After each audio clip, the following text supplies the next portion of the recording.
welcome back to my sacred space. It's been a while.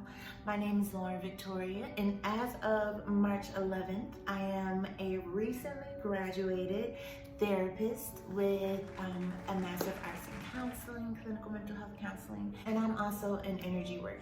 So today, what I want to talk to you about is how I have been using everyday magic, intention, and spirituality to make my life better. Like most people, I've been in the spirit of spring cleaning lately, but I specifically have been incorporating ritual to make this not just about cleansing my physical environment, but also my spiritual and energetic environment. I randomly decided to share part of my process on TikTok, and the response was overwhelming. Honestly, these types of practices and these beliefs of mine are relatively new over the span of my life, and I sometimes struggle with finding and connecting to the community who have similar beliefs. But seeing so many people with similar practices or with interest in starting these practices was really encouraging. So I decided to make this video to give a full in-depth detail about how I create my spiritual wash. The question I got the most on that video was, what herbs did you use? Well, for my specific intentions at this season in my life, I used rosemary, peppermint, orange peels, rose petals, and bay leaves. I wrote my intentions on each bay leaf. Bay leaves are kind of like the clear quartz of herbs. And this again is all specific to my intentions. You can absolutely make this exact recipe, but I recommend you choosing intuitively and through research what herbs have properties that correspond with what you want in your life. I put my dried herbs into a large pot and I bring them to like a medium heat until I smell the aroma essentially in the air. Once I feel the heat starting to rise a bit, I begin mixing them. And I mix with intention, right? I'm mixing with affirmations, with thought, with whatever, whatever energy I can bring also to amplify those things. You can do this out loud, you can do this to yourself, you can write your own script, you can look for one online, but it's just, again, the power of intention and marrying that with the power of the properties that these herbs already have. Once you can see that the herbs are starting to lose color, you can go ahead and drain it into your pail. I don't have a mop bucket. I used just something I got from the dollar store, okay, but whatever works for you. You wanna go ahead and strain the herbs from the water. I just throw my herbs in the trash after that. What you have is essentially your base. You can use this as just your cleansing product if you would like, or you can add cleansing materials for a deeper clean. I use a vinegar-based cleaning spray that I get from Trader Joe's and added it to there, but you can also, you can use bleach if you want, you can use ammonia, you can use whatever cleansing product you have. It's really up to you. And then I began cleaning. I mop my floor with, again, intention. I'm thinking about removing what doesn't serve me. I'm thinking about spreading love. I'm making sure that I'm in high spirits so that my energy, even while mopping, is going to attract more, right? Attract those things that I want. Now, I personally like to live my life in alignment with the seasons. I believe in the power of nature. I believe in astrology. And for 2022, that comes down in numerology to the number 6, which is a number of peace and harmony and joy. So for this year, my goal is to be constantly surrounded and basking in beauty, love, peace, and protection. So all of the herbs that I put into this particular wash amplify or embody those types of energies. I may have lost you at this point, don't worry. Keep listening, keep listening. Now, we all know that things produced in nature can carry medicinal benefits.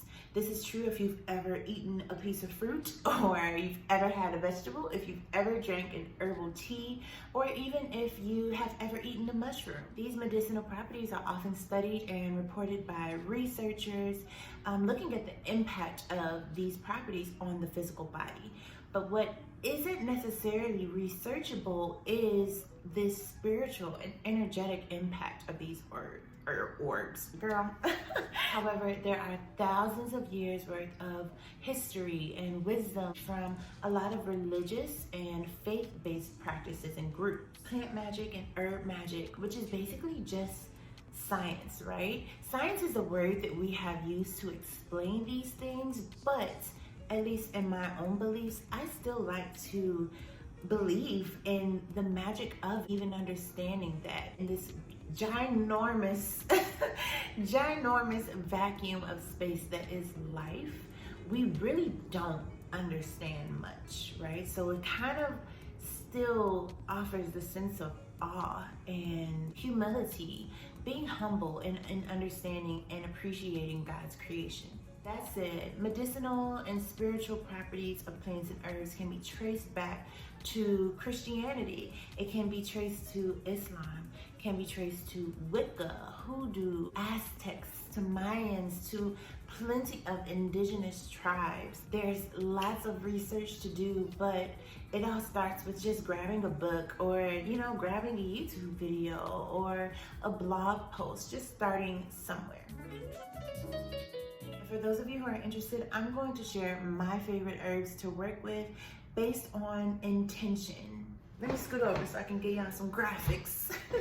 So first we have love. If you're looking to amplify the energy of love around you, then here are some of my favorites for working with this: rose, jasmine, lavender, vanilla, hibiscus, and basil. Up next we have protection. Now, as I have gone through my spiritual journey and have entered the field of counseling, I have become quite the empath. Like, the antennas are on 1,000. And something that I've learned is that when you are that open, it's very important to protect that as well, because I can get very drained. I can get very, very bogged down with other people's energies. So I have been working with protection herbs and evil eyes a lot. And my favorites are white sage, garlic, cloves, cedar, rosemary. Rosemary has been my absolute favorite, and ginger. Another group of herbs that I commonly work with are for wealth and prosperity, okay? I'm trying to be at the vibration where the money resides, always. And my favorite herbs for those intentions are cinnamon, chamomile, thyme, and nutmeg. These kind of fall into like those luck herbs too, right? So that's where we have chamomile, allspice, and clover. And the last few herbs I've been working with the most are for joy and happiness. I love working with citrus for this. All of the citruses, orange, lemon, lime, these are great for boosting energy, boosting confidence, boosting happiness, kind of stimulating that inner child. But I also tend to use lavender and lemon balm a lot for joy. And I haven't tried it yet, but I hear honeysuckle is really good. I hope this video was helpful for somebody. I hope that you feel encouraged to go look for some ingredients that might match the intentions that you want to bring. And if not, you can again use my exact recipe. If you do, tag me. I'm on TikTok and Instagram as The Highest Priestess, same name here. I would love to see what you're doing. And I'll see you guys in another video, hopefully soon. Have a great day.